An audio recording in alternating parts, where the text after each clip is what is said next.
আমি যেটাই করছি নিচে গাড়ি আছে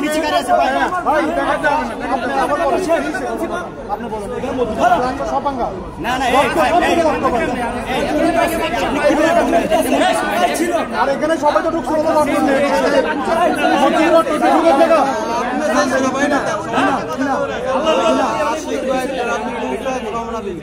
দিব সেনাবাহিনী ভাই আপনি দেন না আপনি ভুল স্বীকার করবেন কিনা যে আমার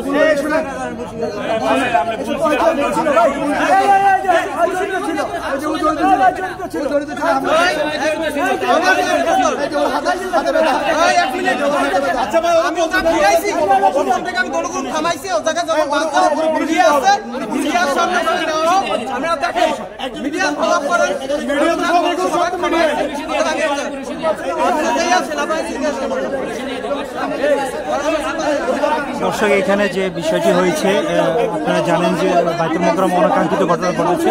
এক সাংবাদিক অনেকে প্রশ্ন করেছিল যে এখানে কি সন্দেহ করেছে, কোনো ঘটনা হয়নি, এখানে কিছু হয় নাই, সেটা নিয়ে কিন্তু উত্তেজনা হয়েছে। সে কিন্তু দাবি করছে বাইতুল মোকাররমে কোনো কিছু হয়নি, কোনো ঘটনা হয়নি, তাতে কিন্তু সাংবাদিকের চলে গেছে। তাহলে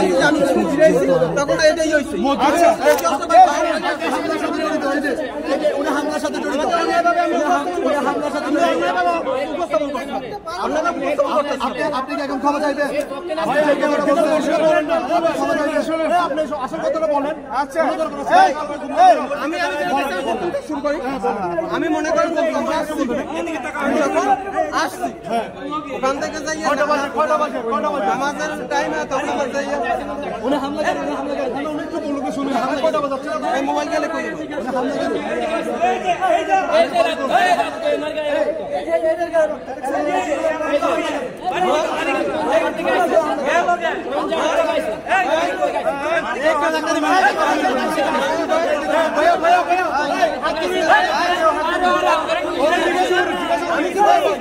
সামরিক শাসন এখন বর্তমানে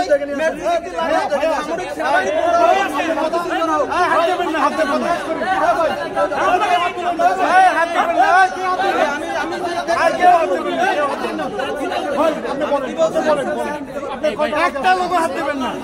আমি নামাজ পড়তে যখন আসছি আমার খেয়াল নাই, আমি দেখছি বয়ান চলে বাইক ওখান থেকে কথা বলতে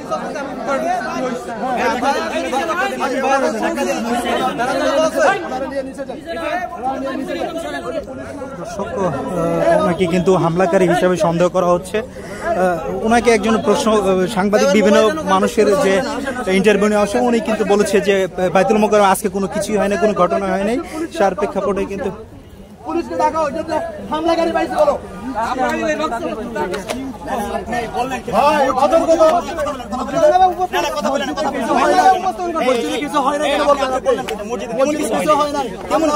জুতা ছোড়াছুড়ি হয়েছে, আমি বলছি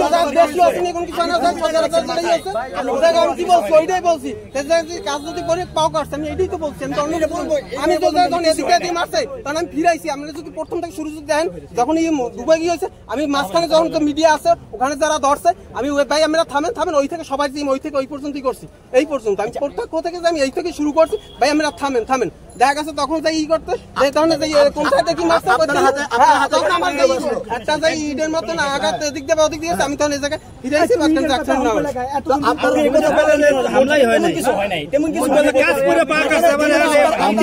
আমি কি কইছি কাছের যাই তো আমি কি বলছি তখন যেটা আমি বলছি আমার দেশে আসতে থেকে কোনো মার্ডার হয় না বা কোনো কিছু এইগুলো আমি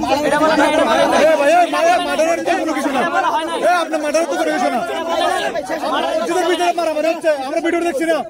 ভিডিও আমরা সবাই শুনছি, সবাই দেখছি ভিডিও। আমি কেন করছে না, আমি ঢাকা থাকিনি ভাই। আমি বলবো আমি আরবিতে যে আসসালাম যাইয়া সাবেক চাকরি থেকে বরখাস্ত হয়েছিলাম। ওখান থেকে ঢাকা আরবিতে গতকালকে থেকে তারপর আমি যাইয়া আমার বোনের বাসা গেছিলাম নারায়ণগঞ্জ, আমার বোনাই চাকরি করে। তারপর আমি আসছি যে নামাজ পড়তে ঢাকা যাইয়া আমি যাইয়া হসপিটালে যারা আহত হয়েছে তাদেরকে একটু দেখতে যাবো ইনশাল্লাহ, এইটা নেট করছিলাম। তারপর আমি এই প্রতাপ খুচরা দেখছি এতটুকু আমি বলবো। আচ্ছা শুনেন জি ভাই, যে এতগুলো গ্লাস ভাঙা হয়েছে, রক্তের দাগ লেগে আছে গ্লাসের মধ্যে।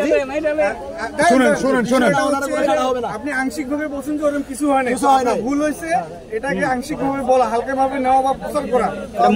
বলছেন আপনার ভুলটা। আমি বলছি দেশি অস্ত্রের কথা, এখনো এমন ওখানে দেশি অস্ত্র কোনো কিছু না। আমি এখনো দেশি অস্ত্রের কথা কেন বলবেন আপনি? এখানে হামলা হয়েছে মসজিদে। মসজিদে ভাই জুতা মারামারি চলতেছে ভাই, গাছ ভাঙে গেছে ভাই। আপনার হাতে হামলার দাগ কেন? আপনার হাতে হামলার দাগ কেন? আমি কি বলছি শুরু থেকে যখন হয়েছে ওই মিডিয়া গুলো আপনার ফলো আপনি কারে পিটেছেন? আমি কাউকে পিটাই না, আমি ওই জায়গায় সবাই থামাইছি।